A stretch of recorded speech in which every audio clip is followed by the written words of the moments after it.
Merci Madame la Présidente, Madame la Ministre Pannier-Runacher, chers collègues. Après une augmentation du coût de la vie de 6%, après une nouvelle hausse des loyers autorisés de 3,5%, c'est une énième attaque contre le pouvoir d'achat que vous allez mener avec la suppression des tarifs réglementés du gaz au 30 juin et l'abandon du bouclier tarifaire. Une suppression qui frappera plus de 2 millions de nos concitoyens contraints à une sobriété pas du tout raisonnable, mais bel et bien subie. Déjà en 2022, plus de 800 000 procédures ont été lancées pour impayés, soit une hausse de 10%. Cela ne vous suffit pas.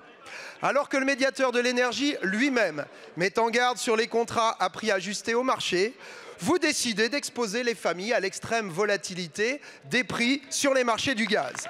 Des tarifs qui ont doublé depuis 2004 et qui, l'été dernier, étaient 20 fois supérieurs à ce qu'ils étaient observés quelques semaines plus tôt.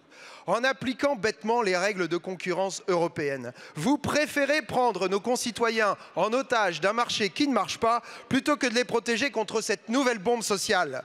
Vous préférez conforter les rentes des multinationales de l'énergie. Vous préférez protéger la liberté des ultra-riches de brûler du kérosène dans leur jet privé, tandis que le plus grand nombre devra bientôt choisir entre faire cuire ses pâtes ou se chauffer. Quelle rustine allez-vous devoir encore inventer pour pallier votre entêtement idéologique?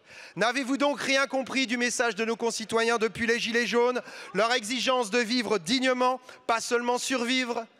L'énergie, c'est la vie, c'est un bien commun et c'est un droit. Vous voulez imiter le CNR, mais vous liquidez les conquis sociaux issus de la libération, dont font partie les tarifs réglementés. Alors je vous le demande solennellement, Madame la Ministre, allez-vous, comme le demandent plus de 30 000 personnes par une signature en ligne, renoncer à cette nouvelle casse, à cette nouvelle injustice sociale? Je vous remercie.